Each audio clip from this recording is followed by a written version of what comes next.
कल्पना कीजिए आप अपने ऑफिस से घर लौट रहे हैं, भारी कोहरा है, आप धीरे-धीरे गाड़ी चला रहे हैं और अचानक आपकी गाड़ी एक 30 फीट गहरे पानी से भरे गड्ढे में गिर जाती है। आप तैरना नहीं जानते, पानी धीरे-धीरे ऊपर आ रही है। आप अपने पिता को फ़ोन करते हैं, उन्हें अपनी लोकेशन देते हैं, टॉर्च जलाकर चीखते हैं और आपके पिता बस कुछ ही दूरी पर खड़े आपकी आवाज़ें सुन रहे हैं, लेकिन कोहरा इतना है कि वो आपको देख नहीं पा रहे हैं। नोएडा के सेक्टर 150 में 27 साल के सॉफ्टवेयर इंजीनियर युवराज मेहता के साथ यही हुआ। आज की वीडियो में हम बात करेंगे उस रात के 90 मिनट की खौफनाक सच्चाई और प्रशासन की उस लापरवाही की, जिसने एक हँसते-खेलते परिवार उजाड़ दिया।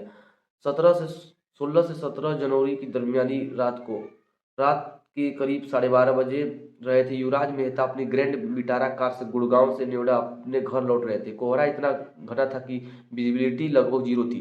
सेक्टर 150 में एक निर्माणाधीन कमर्शियल साइट के पास सड़क के बिल्कुल किनारे एक गहरा गड्ढा खोदा हुआ था।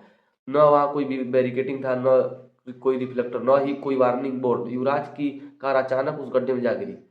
हादसे के बाद युवराज घबराए नहीं, उन्होंने तुरंत अपने पिता को कॉल किया। उन्होंने अपनी व्हाट्सएप लोकेशन शेयर की और कहा, पापा मैं फँस गया हूँ, मुझे बचा लो। युवराज तैरना नहीं जानते थे, इसलिए वो डूबती कार की छत पर चढ़ गए। करीब 90 मिनट तक वो अपनी मोबाइल टॉर्च चलाकर बचाओ बचाओ चिल्लाते रहे।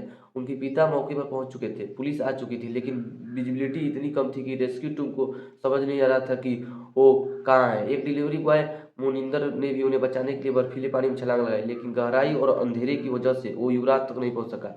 रात पौने 1 बजे आवाज़ें आनी बंद हो गई। क्या कोई 90 मिनट तक अपनी मौत का इंतजार कर सकता है? वो भी तब जब उसके पिता और पुलिस की टीमें चंद कदमों की दूरी पर खड़ी हो। नोएडा के एक सेक्टर 150 में जो हुआ वो सिर्फ एक एक्सीडेंट नहीं था, बल्कि हमारे खोखले सिस्टम द्वारा किया गया एक मर्डर था। 27 साल का युवराज मेहता जो सॉफ्टवेयर इंजीनियर था, चीखता रहा, टॉर्च जलाता रहा, लेकिन हमारी हाईटेक प्रशासन और रेस्क्यू टीमें सिर्फ कोहरा छटने का इंतजार करती रही। और हेलीकॉप्टर, वह तो कांवड़ियों को ऊपर फूल बरसाने के लिए है, जान बचाने के लिए थोड़ी है।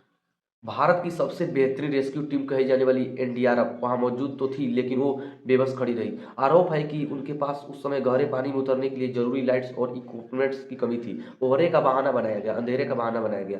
सवाल ये है कि अगर देश के सबसे विकसित शहर नोएडा में एनडीआरएफ एक गड्ढे में गिरी कार तक नहीं पहुंच सकती, तो हम किसी बड़े आपदा में क्या करेंगे? क्या हमारी करोड़ों की टैक्स मनी से चलने वाली टीम में सिर्फ मौसम साफ होने का इंतजार करती हैं? उत्तर प्रदेश सरकार स्मार्ट सिटी और वर्ल्ड क्लास इंफ्रास्ट्रक्चर का दावा करती है, लेकिन हकीकत क्या है? खुली मौत का लाइसेंस। सेक्टर 150 की उस सड़क पर 30 फीट गहरा गड्ढा 2 साल से खुला पड़ा था। क्या नोएडा अथॉरिटी के अधिकारी सो रहे थे? क्या सरकार की निगरानी सिर्फ फाइलों तक सीमित है? हादसे के बाद सीईओ को हटा हटा देना या एक छोटे इंजीनियर को सस्पेंड कर देना सिर्फ खानापूर्ति है। उनके उन बड़े मंत्रियों और अधिकारियों को कार्रवाई होगी जिनके नाक के नीचे डेथ ट्रैप बना हुआ था। रेस्क्यू का मजाक। एक तरफ हम बुलेट ट्रेन की बात करते हैं और दूसरी तरफ हमारे पास एक गड्ढे से इंसान निकालने के लिए थर्मल कैमरा और अंडर वाटर लाइट्स नहीं थी। ये सरकार की प्राथमिकताओं पर बड़ा सवालिया निशान है। जनता पूछ रही है, टैक्स भरने का क्या फायदा जब जरूरत पड़ने पर सरकार हमें सुरक्षा ही नहीं दे सके। युवराज के पिता ने कहा, वो चिल्लाते रहे, उनका बेटा वहाँ है, लेकिन पुलिस और रेस्क्यू टीम बस एक दूसरे का मुंह ताकती रही। ये सिर्फ एक परिवार का नुकसान नहीं है, ये हर उस नागरिक का डर है जो नोएडा की सड़क पर रात में निकलता है। ये सरकार की विफलता है कि एक नौजवान को बचाने के लिए 90 मिनट का समय भी कम पड़ गया। अधिकारियों को हटाना समाधान नहीं है, जवाबदेही तय होनी चाहिए। युवराज की आखिरी चीखें हमारी सिस्टम की नाकामी का सबूत है।